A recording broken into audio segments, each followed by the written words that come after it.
Дараагийн мэдээг танилцуулъя. Их Британий 2 дипломатчийг Оросын холбооны улс тагнуулын үйл ажиллагаа явуулсан хэрэгээр шижиглэн Оросын тагнуулын байгууллагаас тэдгээр 2 ажилтныг бол албатан гаргах юм шийдвэрийг гаргаж байгаа юм байна. За тэдгээр хүмүүсийг бол Оросын холбооны улсад хууль бусаар тагнуулын үйл ажиллагаа явуулсан гэсэн ийм хэрэгт буруутгаж байгаа юм байна.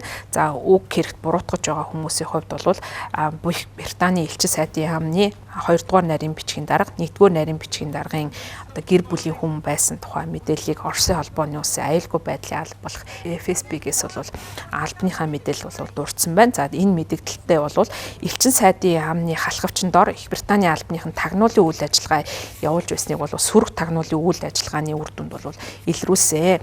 За эдгээр хүмүүс бол манай улсад нэвтрэхтэй зөвшөөрөл авахдаа зориудаар худал мэдээлэл өгсөн нь бол Оросын хууль тогтоомжийг зөрчсөн хэрэг болж байна гэсэн ийм мэдээллийг гаргасан байна. За энэ нөхцөл байдалтай холбоотойгоор Их Британи улсын засгийн газраас ямар нэгэн хариу мэдээлэл тайлбарыг бол гаргаагүй байна. За харин Оросын холбооны улсын гадаад хэргийн яамнаас бол тэдний итгэмжлэх бичгийг нь бол цуцалж 2-7 хоногийн дотор Оросын холбооны улсаас гарах ийм үүргийг бол өгсөн гэдгийг онцолж байна. За мөн тус яам энэ хэрэгт холбогдуулан элчин сайдын яамны төлөөлөгчийг дуудаж энэ тайлбарыг бол авсан тухай мэдээллийг Telegram хуудсанд бол бас мэдгдсэн байна.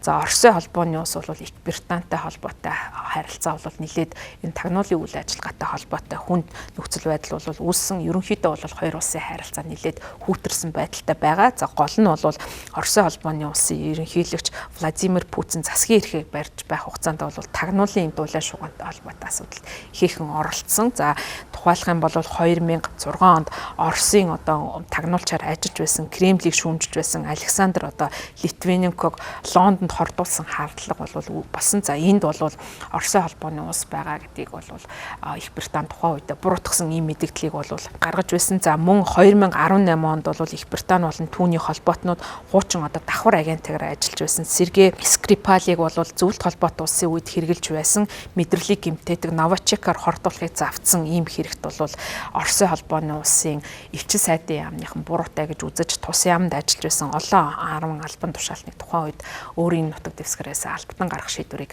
гаргаж байсан. За үүнээс хойш бол Орос Британий харилцаа бол нэлээд хүүтэрсэн ийм байдалтай байгаа. Энэ нөхцөл байдал бол цаашдаа бас өөрчлөгдөж магадгүй байгаа. За яагаад вэ гэх юм бол Америкийн нэгдсэн улсын ерөнхийлөгч Дональд Трампын засаг захиргаа бол ерөнхийдөө Кремльтэй ойр дотн харилцаа тогтоохыг ирмэлзэж байгаа. За энэ үед нь бол Их Британий тагнуулыг илрүүлсэн. За тэдгэрийг бол албатан гаргасан ийм шийдвэр бол гаргаж байгаа явдал нь бол хоёр талын харилцаа ямар байдлаар ирэх вэ? За Америкийн нэгдсэн улсын гол холбоотон гэж нэрлэгддэг Их Британтай холбоотой ийм асуудал үүсэж байгаа нь бол трансатлантын харилцаанд ямар нөлөө үзүүлэх вэ гэдэг нь ихээхэн анхаарал татаж байна.